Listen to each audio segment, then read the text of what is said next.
We are here with Creative Spotlights TV, and this show is sponsored by the Fox and King Productions.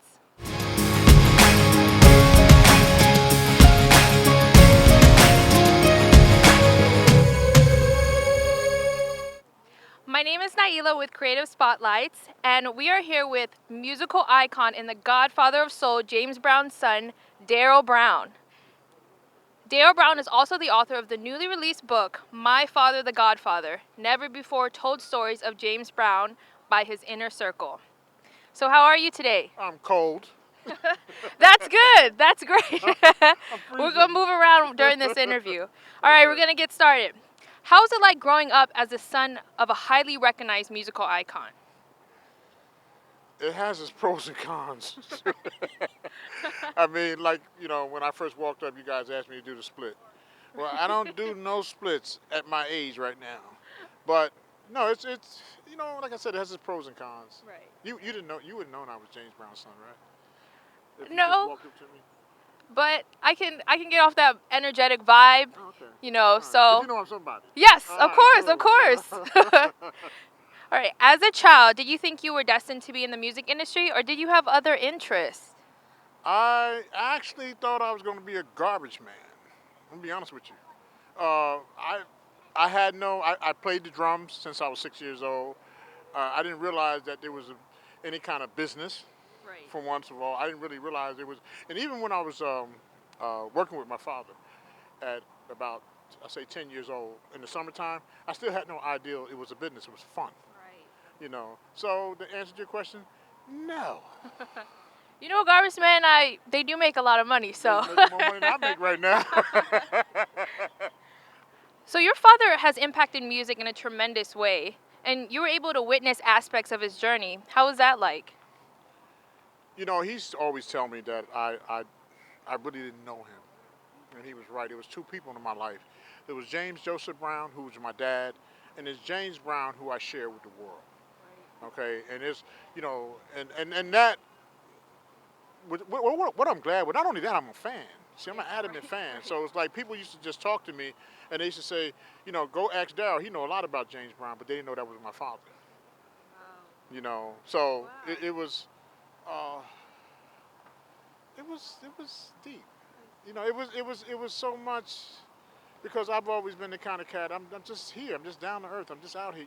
I'm not trying to be anything but, and not trying to, but just be myself. I've always been myself. I've been taught that by my mother, number one, who her name is Beatrice Ford. She was did the first duet with my father called "You Got the Power." In 1960, I was in her belly. Wow.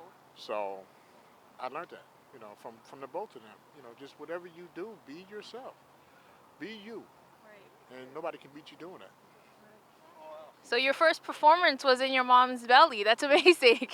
That's fun. That's a hat trick, right? Yeah. How did you do that? Yeah, right. Seeing what it takes to be a successful musician, from watching your father as a musician and as a musician for yourself, what are some key steps that an aspiring musician should take in order to be successful in this industry? Run. No. No, I mean, there's so many aspects of the music business that you can get into. You got to ask yourself whether you want to be rich and famous, or you just want to be involved in the music business itself. I was always the kind of person that wanted really, like, not so much being rich and famous, because I love being in the background with my father. I played with my father for 8 years, okay, and it was always him up there, even though I was the lead guitar player, but it was always him. And I enjoyed that. I like being in the background. I like playing the music. I like making the music. So, but there's so many, it depends on what you want. Right. It depends on how you want to approach it. There's no set formula to it. It's just that you plan on being broke for a few minutes. I mean, it's just as simple as that. It's a chance. Yeah. You got so much talent out here, so you got a lot of competition. Right. But it's who the whole nine, and where to go, and who to contact, and different things of that nature, and where you feel comfortable at. Because there's a lot of places in the music business that you're not going to feel comfortable. Right. Okay? Yeah. So playing alongside your dad, can you tell me what your most memorable moment on tour was? All of it. All of it. All of it. Seriously. I mean, there was no One, I can tell you about one. We'll be here for another 2 hours, at least. Right. Or you can come over to my crib and we can sit down and talk, have some coffee. It'd be hours and hours and hours. Every moment, Wow. everything that I spotted that he did, I got something from it. He used to always tell me, he said, son, you ain't got to worry about being funky because you funky by blood, you know, but Right. do your own, you still have your thing, though, you need to do. And I used to always say, but Dad, that your thing is the ultimate to me, Right. you know. And he always told me, no, man, do your thing, you Right. know, do you. And that was the hardest part of having him around because when he passed over, I was lost for a few minutes. Yeah. But I'm back. Back. Yeah. So, since we're in the music industry, talking about the music industry, what do you think your father would say about music today? Phooey. No. No, I mean, what would a man say? And I'm going to ask you this question that changed the game of music. What would you think he would say? Everything you hear out here is James Brown. Right. Everything. Okay? We had no R&B. We had no rhythm. We had James Brown. If you know who he is, really know who he is, he changed the game of music just like Will Chamberlain changed the game of basketball. Will Chamberlain came out, they raised the basket to 10 feet, and forever will that basket be 10 feet. So, Right. that question to me would be asked to somebody that just coming in, Yes. not somebody that created, that was the innovator of everything, Right. you know. So, what do you think about the new biopic of your father, Get On Up? So, it recently came out at the same time as your book, so I want to know what you think. I don't think anything. I mean, I wasn't asked to be involved with it, so I don't think anything of it. I wish it well. How long did it stay out? It did say long. Yeah. See, if I can't even answer that Yeah, question, yeah. then, Yeah. So you understand what I'm saying? I mean, Exactly, good yeah. luck. Right. That's all I can say. You know. So, I did mention about your book coming out around the Mhm. same time, so I want to get a little bit more detail about it. So, what was your intention in writing the book? My intention for writing the book was you to see James Brown as a man, a testimony. See, look. We can go right now. There's a million books out here, Yes. a million of them.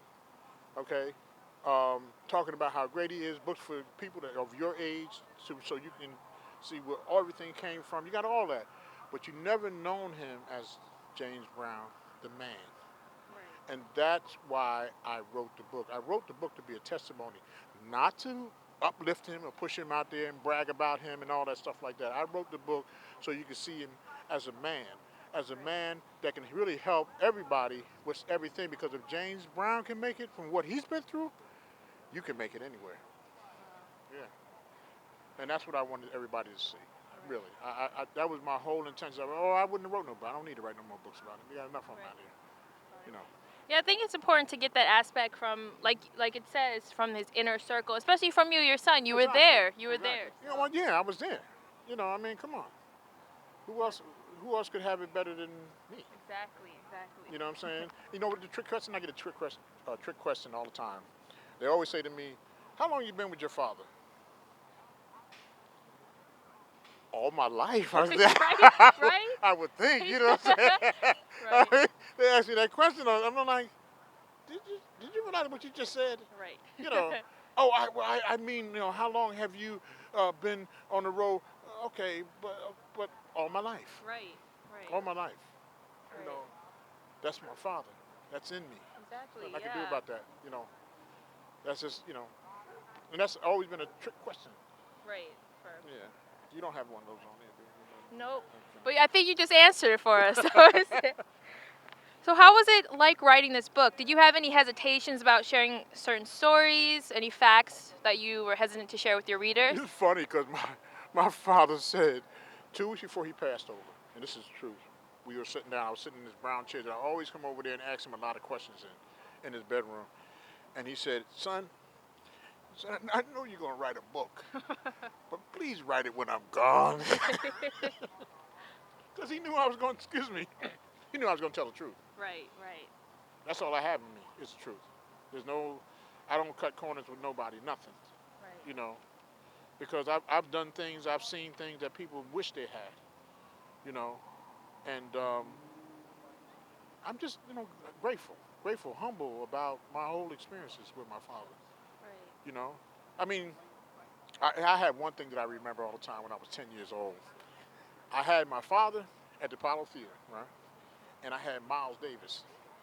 Now, Miles Davis is the epitome to me for funk fusion. He created that. But him and James Brown sitting there talking, admiring each other, and as a little boy, my job was to help Miss Saunders, Miss Gertrude Saunders, with the bags and different things, shine the shoes. Right. I can iron right now like a Chinese laundry.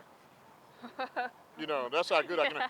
But I walked into, I never forget this. I walked into at the Apollo, and I walked in the room, and he said he seen me. My father seen me looking like my eyes were like big as quarters, and he said, sit down, son. I know you want to listen to us talk. You know, Right. and those Fine. memories, you know, Yeah, those things, man. You can't you can't put a price on some of the things that I've done and seen before.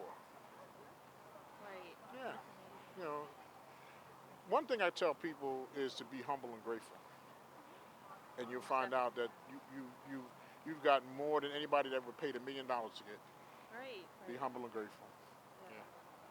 So, you shared one story, and that's the most thing that I think readers should get out is because it's detail. You were right there. It's not like you were writing from like Oh, you want some researching and juicy everything. stuff, huh? Yes, tell me the most juiciest memory you have that's in the book or it didn't make it on the book. So I want to know that.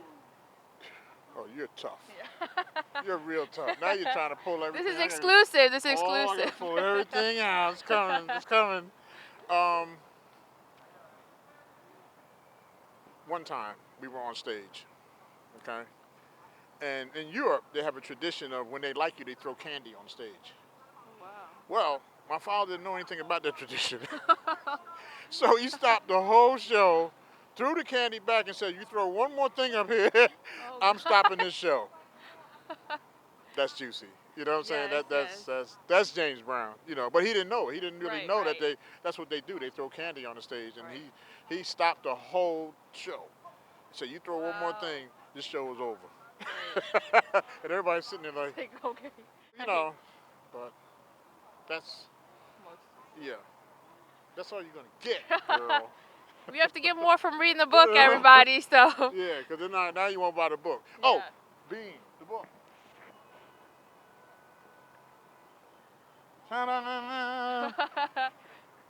There it is.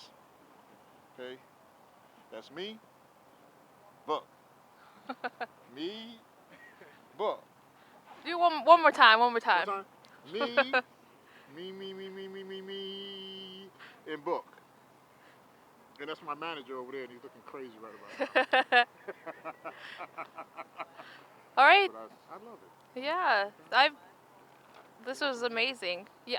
You have some more stories. We love stories. I love stories. But let's do it again. Let's do it again. Yeah. I promise I'll give you another interview. Okay. Yeah. After Thank we- you. After next year, I know we have a lot of, me and my manager, we're working on tours, a lot of studio stuff. The holidays are coming up now, so we kind of slowed down. But next year, January, CD, tours, I'm coming. We won't be throwing candies though. Don't We throw won't. candy. We won't throw candy. All right. Thank you so much. You're welcome, sweetheart. Thank you. Look out for Daryl Brown in our upcoming book, In the Spotlight, Over 100 Voices in Music.